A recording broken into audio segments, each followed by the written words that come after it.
Our next speaker is Alejandro De Jesus, and he's a chaplain, VA chaplain. He got his doctorate of philosophy at the University of the Incarnate Word, San Antonio, Texas. That's where he practices as chaplain. Welcome. Thank you very much. And just like to remind everyone that Dr. Donna Ames is also an honorary chaplain at the VA. And my talk and hers actually kind of relate because we're also talking about the VA here. And my point of the talk here is to express to you, share with you what are the basic challenges, unique actually, to those of us in the VA who take care of veterans in their end of life.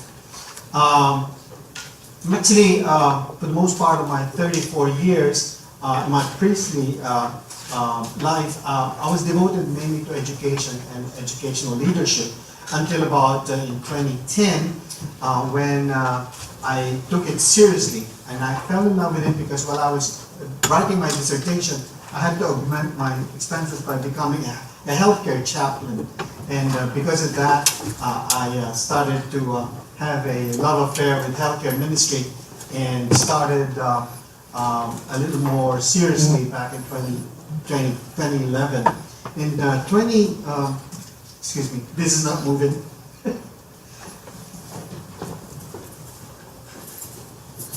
Sorry for that. And then, sit down. Okay, thanks. So in 2013, the VA in Togus, Maine actually took me and worked there for 3 years. I love the fall season in New England. It's and the fall is the best season for me, and I worked there for 3 years until I moved to Palo Alto in 2017. I was hospice and palliative care chaplain certified. I'm also mental health, and I'm also board certified in chaplaincy. So it worked for me until in late 2017, I moved to my current home and ministry in San Antonio, Odie L. Murphy. Now, my point, my mission here is actually to share with you, first of all, the VA in general, the organization, and then situate the veteran in the end-of-life care. And that will also kind of explain part of what Dr. Ames was saying or expressing or sharing about VA ministry. VA practically has a vowed mission quote, to fulfill President Lincoln's promise to care for him who shall have borne the battle and for his widow and his orphan, and by serving and honoring the men and women who are America's veterans. So this is the mission of the VA, and just to give you a glimpse of what this organization is, the VA is the most comprehensive system of assistance for veterans in the world. And this is what we have known for a fact, and this is developed through the years. In 1921, for instance, Congress put together the federal veterans programs and made them a Veterans Bureau. And then it became, in 1928, the Veterans Bureau hospitals, and then they started admitting also women. A further consolidation also occurred in 1930 when they promoted it to a Veterans Administration. Then finally, by 1988, the government, Congress, made it a full department with cabinet stature, making it, or rather renaming it, Department of Veterans Affairs. The VA is the largest integrated healthcare system in the country right now.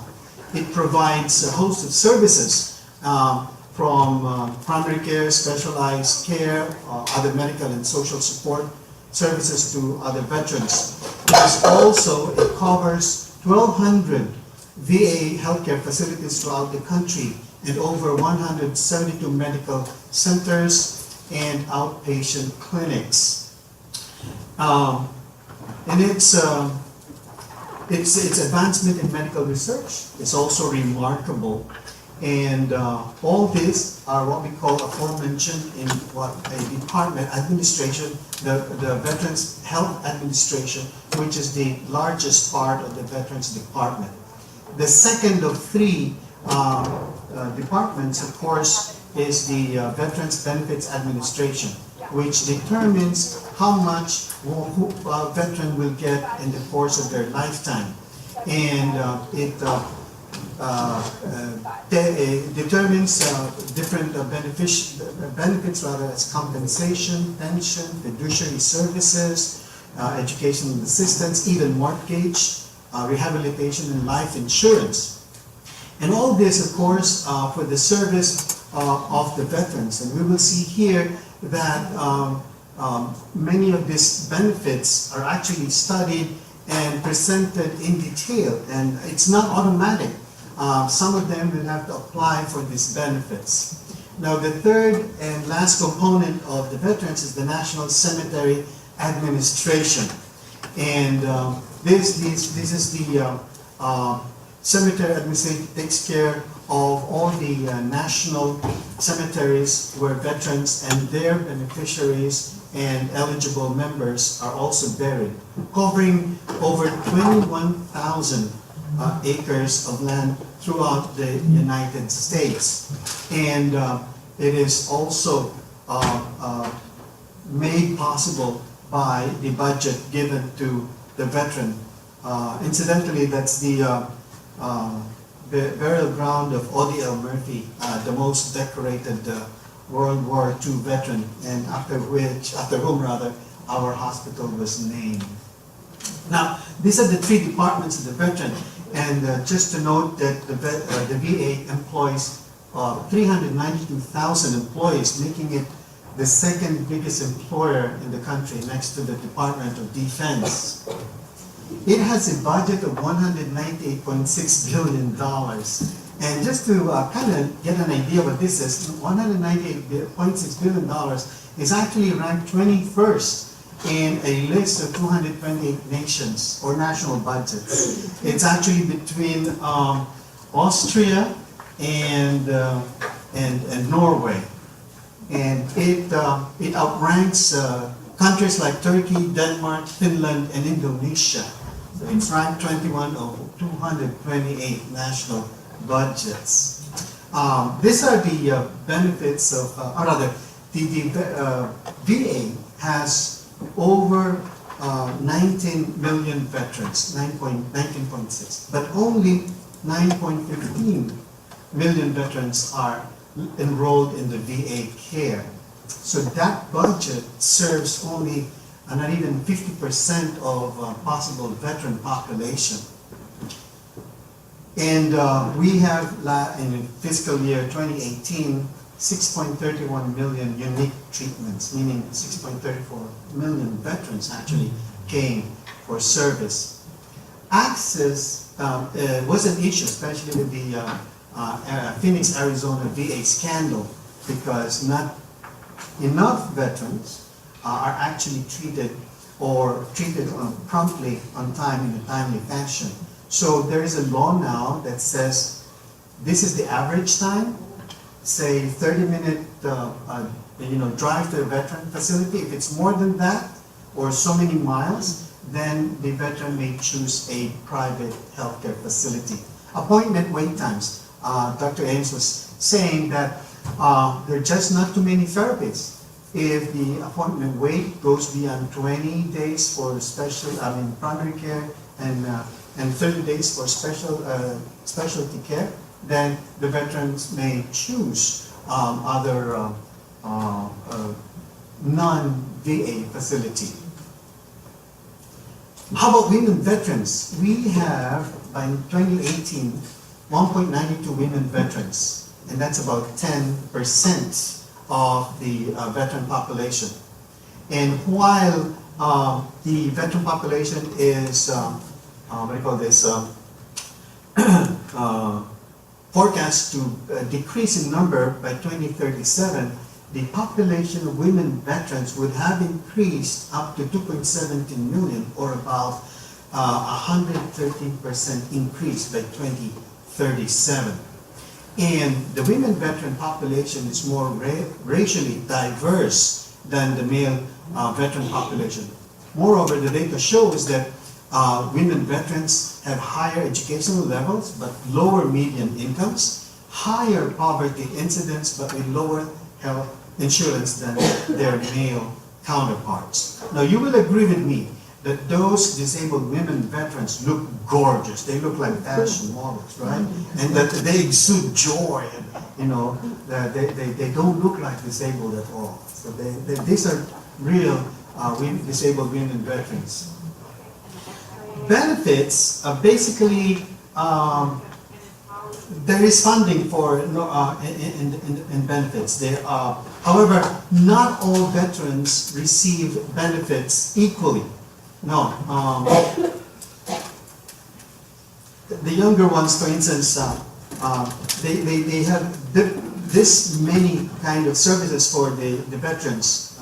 However, they experience a lot of non-use of veterans because they're too scared to come to the veteran for help. There's too much bureaucracy. There are too many forms. There are too many offices, and they're far from their homes, and lack of staff, and things like that. So these are all the blocks that prevent many veterans from availing of the services at the VA. Now, this will come to play, especially when veterans who are in their end of life, they would have been treated well, that their health would not have declined so fast if they had been if they had come to the veteran for help as well as for service. And that is a limitation that the VA has. No matter how much kind of a commercial or advertisement or outreach they perform, not too many veterans still avail of the many benefits that are due to them, as a matter of fact. Service-connected disability is another form. Not all veterans who have cancer will be treated by the VA. Their service-connectedness means that their cancer or their mental health or rather their health problems will be related to their active duty assignment. And if they're not, then they will have to find their own insurance. So it's not all 100%. They're not all given all the benefits by the VA. And that's why the VBA, the Benefits Administration, determines how much they get. So you would see this veteran is 50% service-connected, that veteran would have 75 service-connected, and all this will have to play into their treatment. So many of them will have to deal with the kind of limitations that the veteran benefits afford them.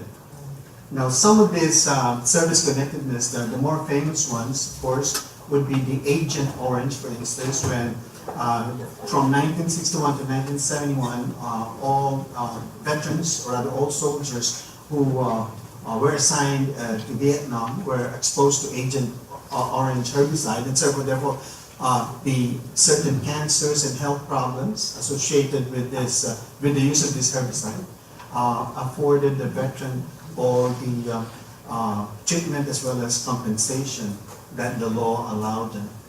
The other famous example is Camp Lejeune in North Carolina. It's a U.S. Marine Corps base. And specifically between August 1st, 1953 and December 31st, 1987, their water was contaminated. And so therefore all the veterans who actually incur or rather were treated for cancer and other health problems were given compensation as well as treatment.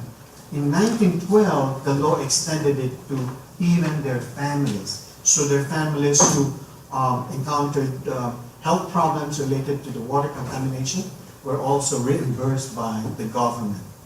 Except for hospice. Hospice is given 100% to all veterans regardless of service connectedness. Even if you had only 10% before hospice, but once you enter into hospice, it's all veteran. And unlike Medicare, it does not have the limit of 6 months. once you're hospice, you're a veteran, you can be in hospice for many years. A few months ago, we just saw the passing away of a veteran who has been with us since 2012. He was grandfathered, as it were, into the system, and he died at the age of 96. So yes, hospice is something that is given 100%. However, the problem is, before ending up in hospice, all of the treatments have to be borne by the costs, have to be borne by the families if they're not 100% service connected.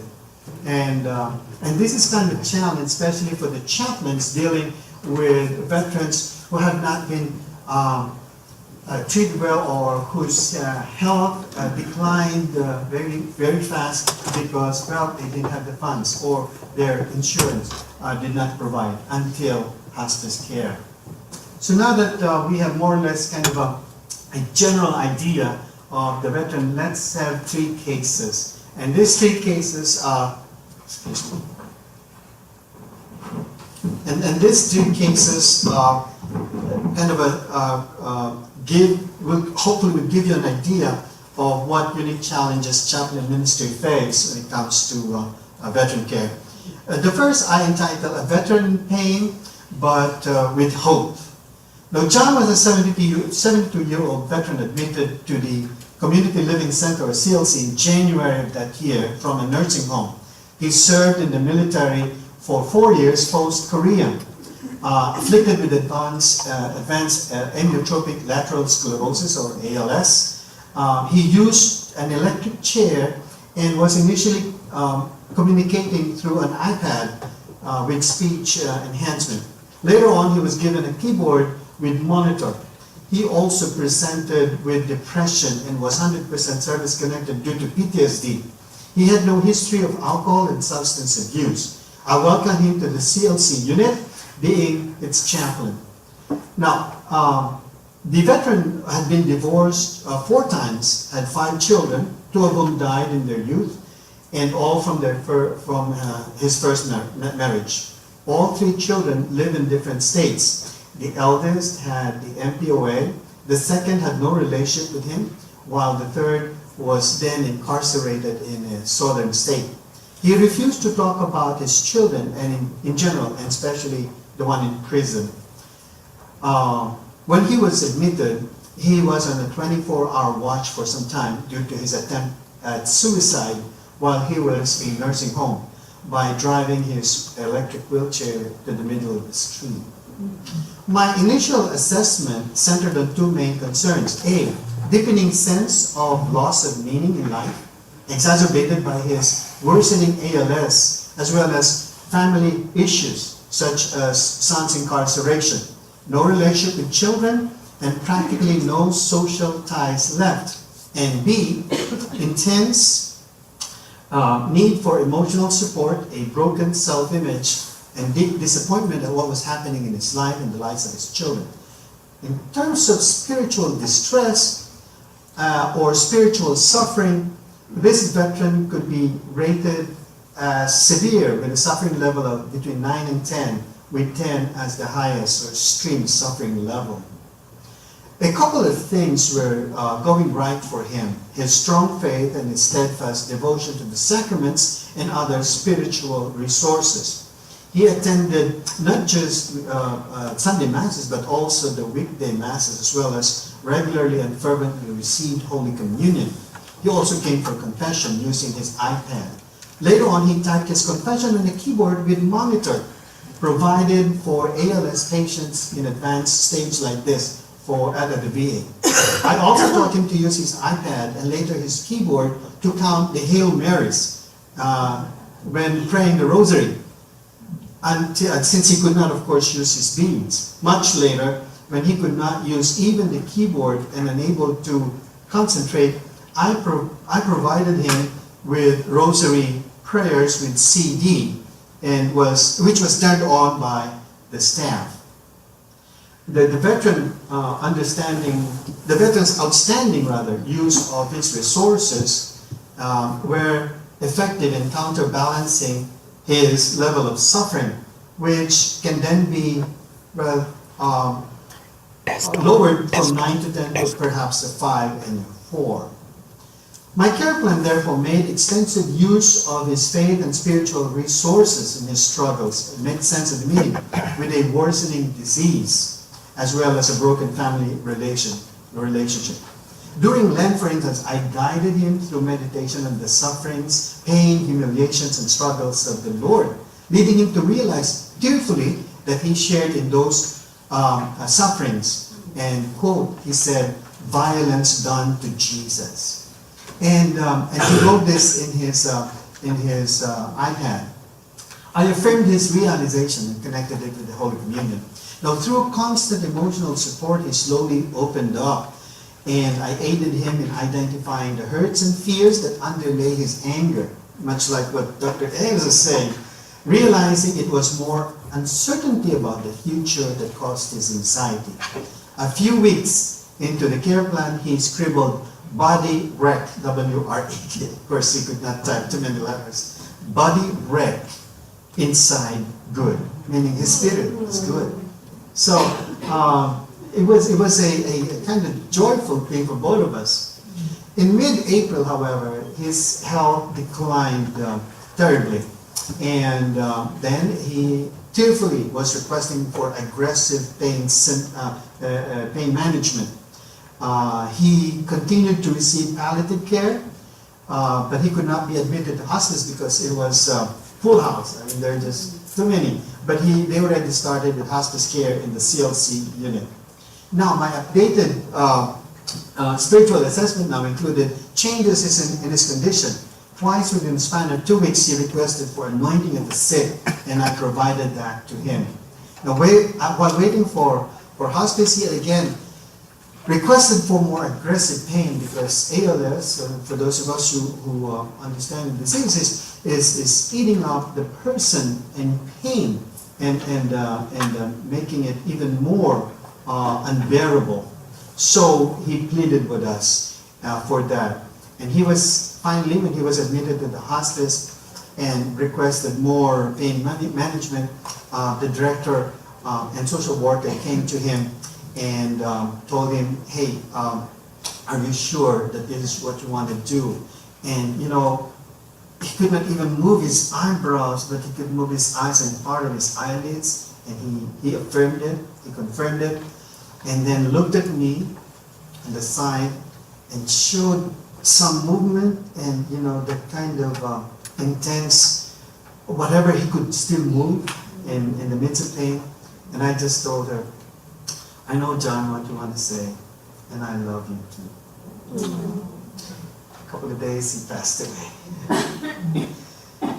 Now, you spoke about the language of lament. The prophet Jeremiah in chapter 4, verse 19 says, my heart, I writhe in pain. My heart pounds within me. I cannot be still. Now, in similar ways, the prophet continues to utilize what theologians call the language of lament. We have almost lost this language in our religious communities, but in one of the language of humanity that fully understands. For who has not suffered, who has not experienced pain among us? Esther Fleece notes that we need lament in our lives since it pertains to the passionate expression of our pain that God meets us in. It's real talk with God about ways that are hurting. It is an honest prayer to God about where we are, not where we are pretending to be. You see, John's entire world was crumbling, and together with his physical body and tortured mind, he tried to end his life, hoping that, this would be freedom. However, his saving factor was his ability to express all this in lamentation, in a freewheeling weeping and pleas for mercy to a God he was convinced was still listening to him. The spiritual writer Ron Rolheiser pointed to the book of Lamentation in the Bible as precisely describing John's dilemma. That sometimes in life, all we can do is put our mouths to the dust and wait, unquote. The moment John discovered lamentation is also a prayer, his journey of hope in God was fast-tracked. By receiving the sacraments, by praying the devotionals, by coming to confession, writing his healings, and remaining open to inspiration, John was actually walking his way to redeeming his life and overcoming the fear of death and dying. Esther Fees again says, tapping honestly into our emotions in a deep and primal way that sometimes transcends words, I'm comforted to know that God meets us here. Anyway, we choose to cry out. And that was what saved John. I mean, he was slowly deteriorating physically, emotionally, and even spiritually until he realized that there is a way, a lament, that he could express this. Now, John is sadly not an exception with regard to suicide ideation. Still, as Dr. Ames was saying, between 18 to 22 veterans die each day. This is one too many. And 18 to 29 years old of the group of veterans are the highest rate. But in terms of number, it's still the 50 and older in terms of number of suicide deaths that the veteran has also the Veterans Department has also made this priority in its 10-year strategic plan 2018 to 2028. Now, in your copies, and those of you can download, you could see there the veteran suicide crisis line. And I'd like you to put this reference handily, especially if there would be veterans that, along the way you would meet, or friends of veterans, and you can refer them to this suicide veteran. PTSD has been discussed, has all this part of healthcare that actually they resurface in end of life with a vengeance. These are manifested in upsetting memories and sleeping disorders and nightmares, as mentioned by Dr. Ames, which I will not anymore try to repeat here. But you can see that this is all part of the story of those who experience combat in the war. Now, complicated as PTSD is, try to imagine those who are already in their end of life, suffering from PTSD. We have what we call trauma triggers, which cause instantaneous, unconscious, highly charged associations with a traumatic event.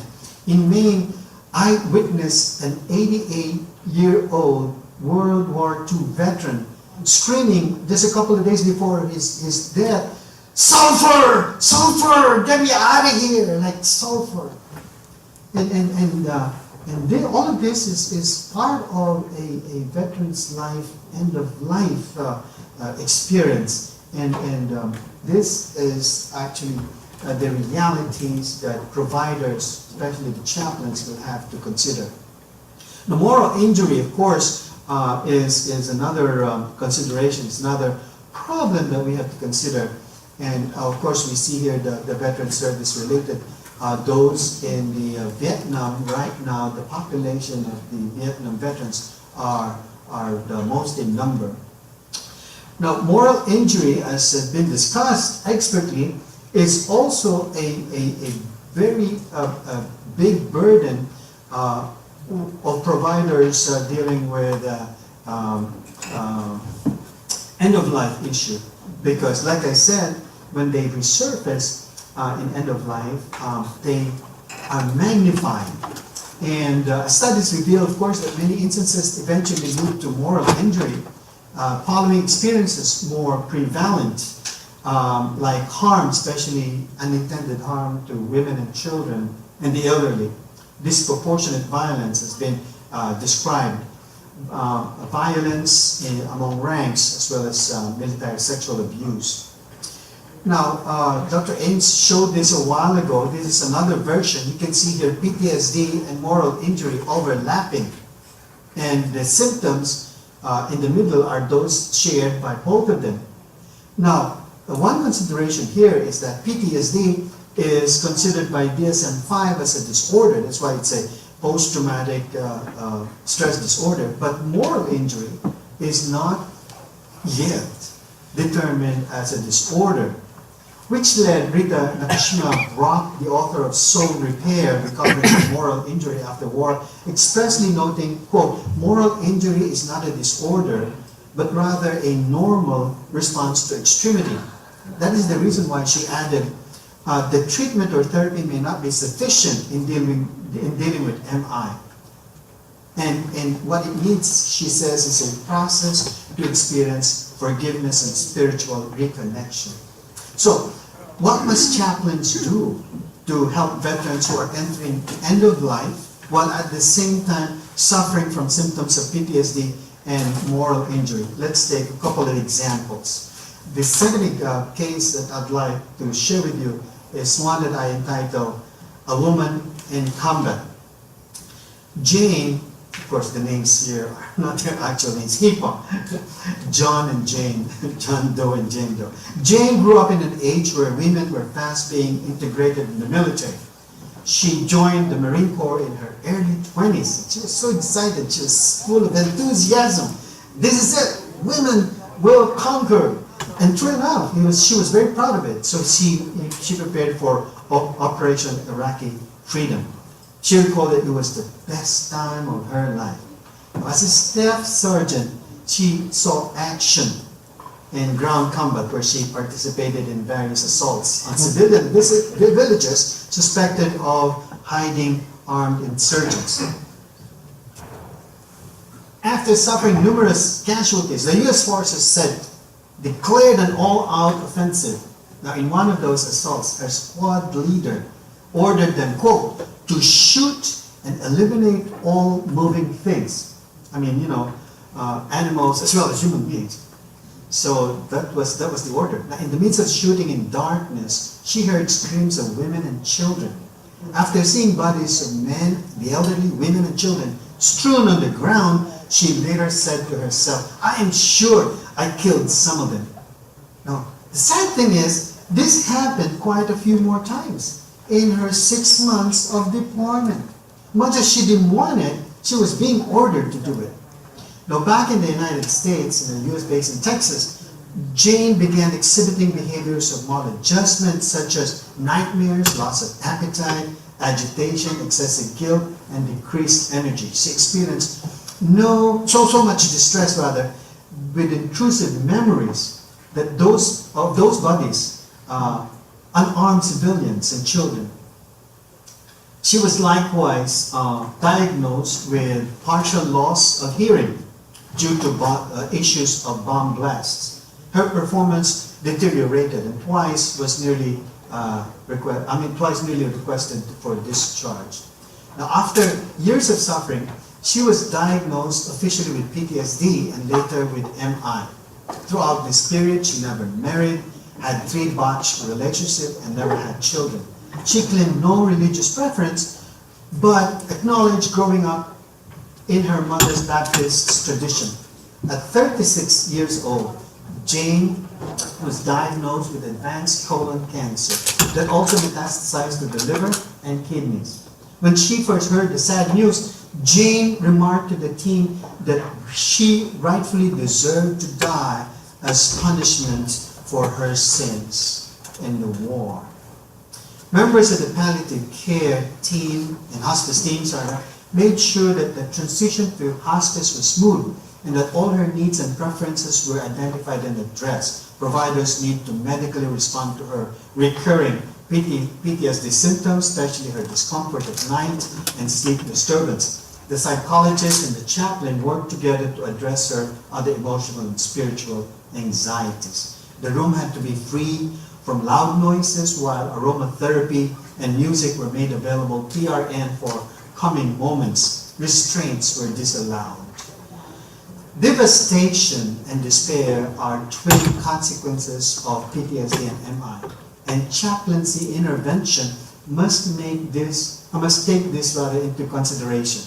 The female chaplain on a number of visits applied the listening technique not only to validate traumatic events but also to similarly allow for healing and forgiveness to surface.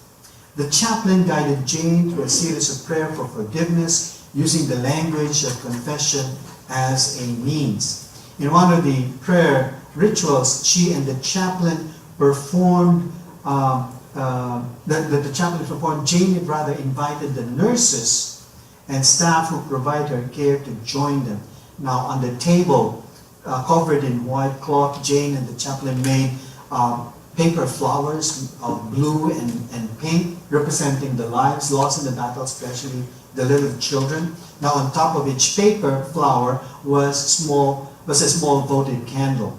Quoting scripture passages of forgiveness and pleas for mercy, the chaplain helped Jane through intermittent prayers for those that had suffered and died in her hands.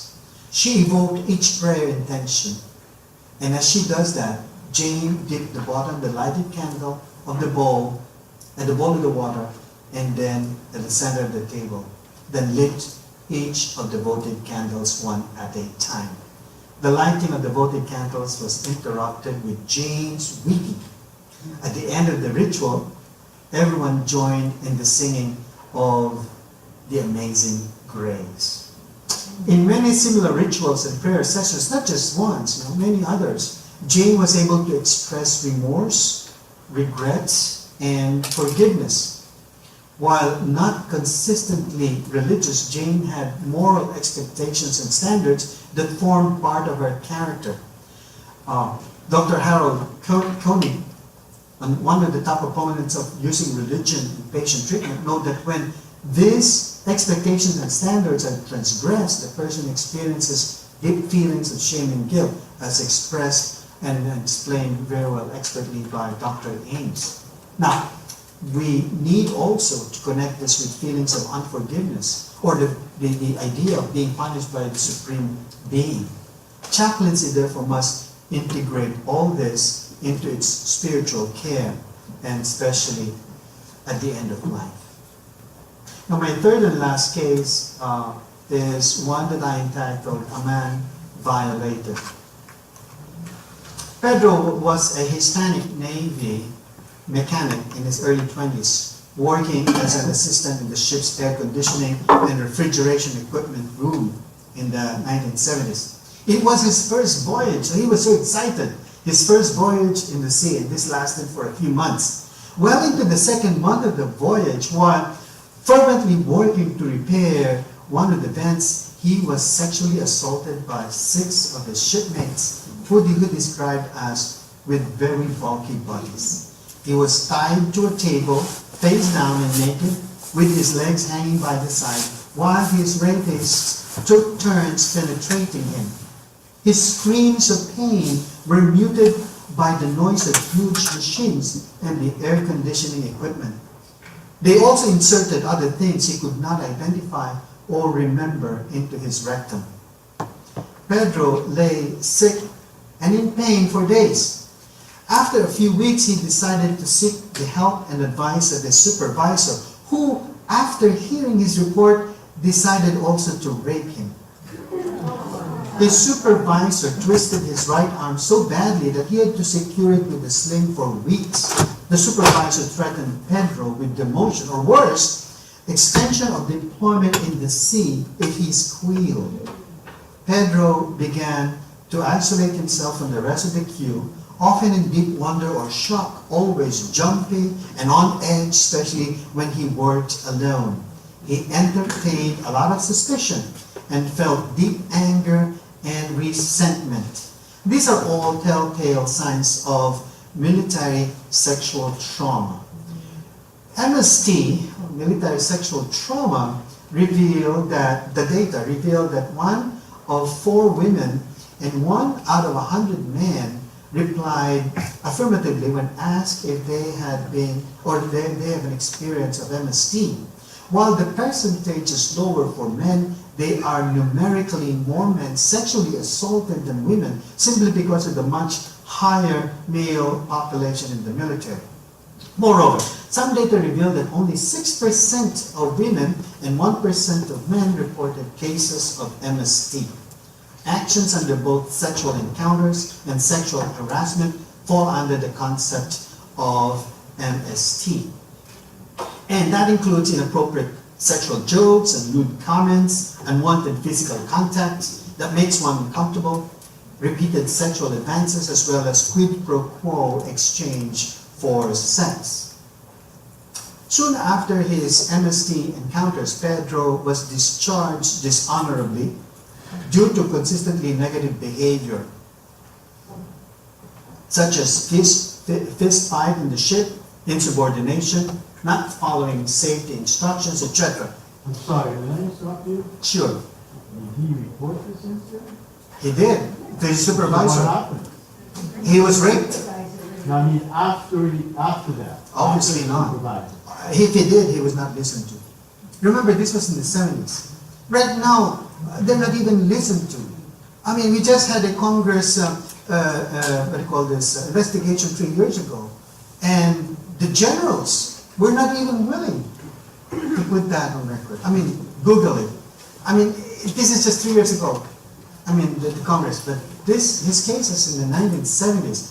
Now going back, so he was discharged dishonorably, insubordination, not following safety instructions, and for the next 30 years, Pedro fell into alcoholism, intermittently got into trouble with the law, abused drugs and marijuana, and once attempted suicide. It seems, this is the kind of course that they take, obviously, MST, PTSD, and MI. Now, in between these events, he managed to get married, then divorced twice, while siring also 2 children with his first wife. In his late 50s, he was able to secure a court decision with the help of a non-profit lawyers group to overturn his dishonorable discharge and be able to receive benefits for his MST. So, after 30 years, he went with his lawyer, and by that time, it was being accepted, but not institutionally. So the military reluctantly gave him that honorable discharge, so he can avail of the benefits. Because if you're dishonorable discharge, you won't get it, right? Just a few moments ago.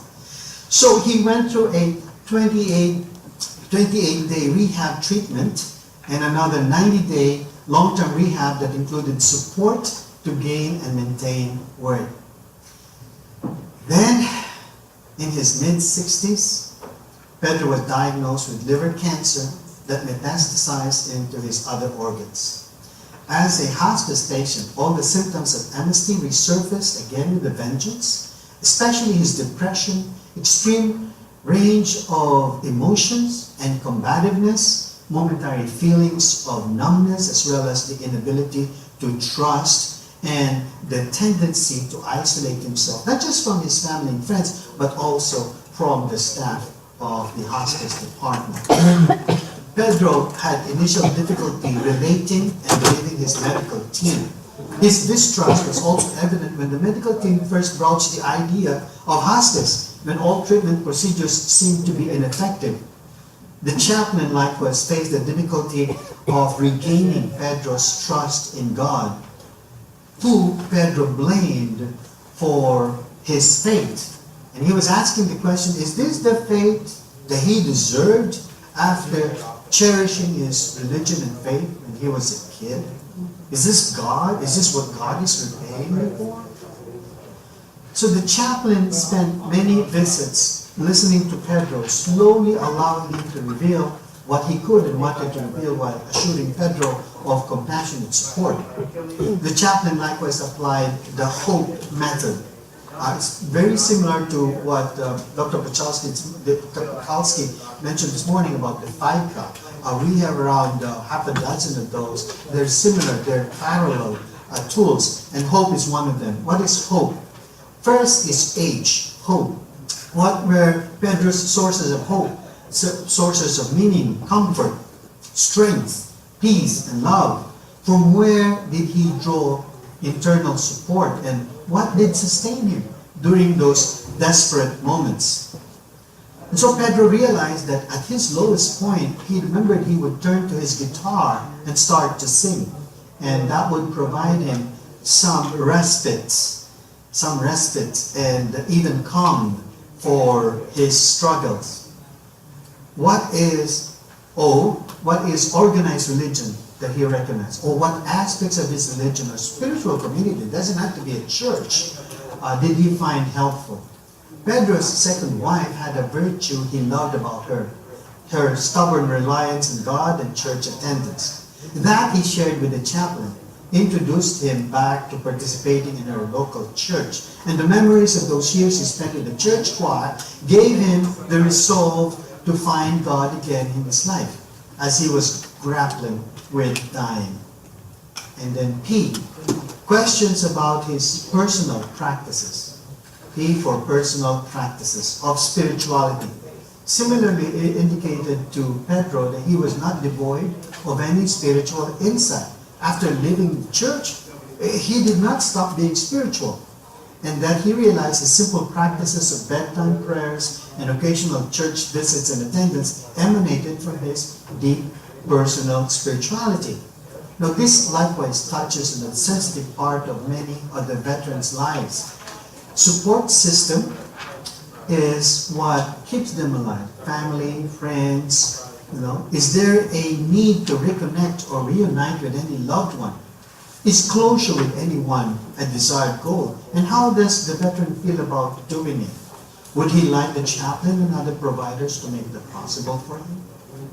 After deciding for comfort measures, when all efforts at cure were declared ineffective, Pedro realized then, in hindsight, that the effects of prayer have commonly dawned on him, help him in his struggle. Sorry for that, I was kind of late. So the effects of his prayer life, the effects of his faith, he realized in hindsight, oh my God, I can't sustain myself. And that he had come to terms with his tragedies and disappointments that littered his life by laying no blame on God or anyone, least of all himself. Part of his spiritual care plan was to be able to read right, that is, to understand the pages of his life, not anymore from the angle of darkness or bitterness and despair, but from the perspective of light, forgiveness, and joyful expectation. And you can expect that, especially towards the end of his life, Pedro was now reconciled with the God whom he blamed, even with the people who actually accosted and assaulted him, laying blame on no one, having peace in his heart. Some concluding remarks. As an organization, the Department of Veterans Affairs has the science and the budget working in its favor, but it is not an answer to ministering to the veterans. The sheer size, the sheer complexity sometimes make it impossible for the VA, and it's very personal, no matter how much devoted and commitment like Dr. Ames would be, there are just not too many Dr. Ames. There's only one. And can we have a 3D printer for her? So we clone her. So there are just not too many. And even with a 198.6 billion budget, it's still not an assurance. However, there is good news. In the recent study in 2018, a Stanford study of 87,000 veterans over age 68 with solid tumors, their care was compared with those of Medicare programs, and it was found that most of these 87,000 veterans have been treated much better than those in Medicare program in all the aspects. Yes, so that's good news. Mental health, that's good news. Mental health, PTSD, suicide incidents, SR, moral injury, MI, have all emerged in the past decades as major concerns in the care of veterans, especially for end-of-life care. And all these programs have the goal to try to reinsert the veterans back into society as functional members. Now, reaching out to veterans to avail of these programs and benefits remain a challenge, however.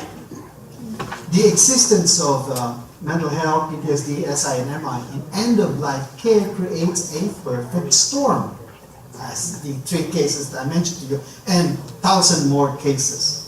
And that necessitates the interventions of chaplains, and here we have chaplains here as spiritual experts. Issues of unforgiveness, unfinished business, betrayal, and thoughts of divine punishment can spell confusion and despair on the already fragile spirits of veterans facing death and dying. Studies have shown that chaplains have immensely contributed to meeting precisely said patient spiritual needs in end-of-life care. And chaplains now, being spiritual experts, certified and trained for this particular ministry, we have done a lot, but as we know, we are not there are not too many of us who do this, and there are just too many numbers coming into our care that have these problems.